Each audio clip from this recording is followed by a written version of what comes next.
Britain's Chester Zoo is pioneering a new technique to protect endangered species by harvesting living cells from animal dung. It is a bit of a dirty business. Dubbed the Poo Zoo project, it aims to boost conservation breeding programs by providing a non-invasive, cost-effective way to collect genetic material from animals such as elephants, giraffes, and okapis.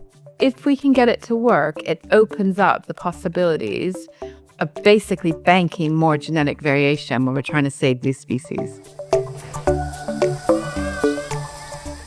The Chester Zoo is collaborating with the University of Oxford and U.S. conservation group Revive and Restore on the project. The head of science at Chester Zoo, Sue Walker, explains how it works. And the idea behind Poo Zoo is actually taking cells from fecal material, banking them in what we call a living state, so they're still alive, and it could be used in 30, 40 years from now to save species.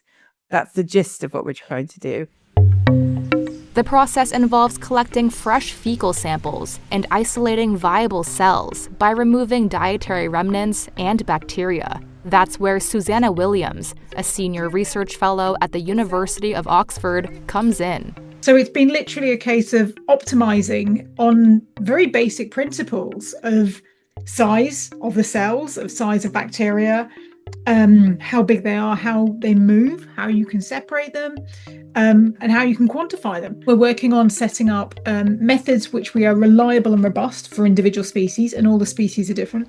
One thing to sort out, how fresh do samples have to be in order to get viable cells? So we're literally collecting feces at time zero and then just leaving it on a windowsill for 12 hours and then right, can we still get cells? Leaving it for 24 hours, right, can we still get cells? We can. Let's start pushing the boundaries. Let's see how long we can wait.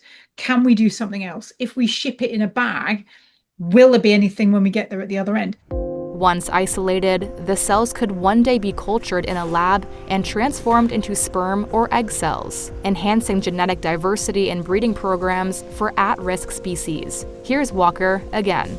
The challenge you have is that technology doesn't completely exist for everything at the moment.